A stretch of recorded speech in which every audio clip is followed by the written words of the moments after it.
even Brandon Ingram, guys are bouncing around that are really good at basketball because the NBA is just all about, can you find a niche or can you be a star player? And you could be great at basketball, but if you don't fit one of those two categories, you could find yourself bouncing around. I feel like Brad Beal kind of fits into this mold too, even though he didn't get traded, where it's like a star that's not good enough to be one of your stars, but is also not necessarily a great role player. It's a super interesting concept. You make a really interesting point, because it's like you trade for Brandon Ingram. He's not a good enough shot creator to take you to the promised land. And if you put the ball in someone else's hands, he's not a very good off-ball player on either end of the floor.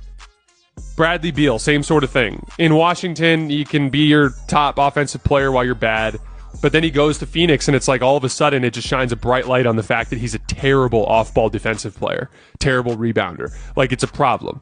And like that's a really interesting point. Like, maybe the fringe star is now like the party in the NBA that is going to struggle to find a home.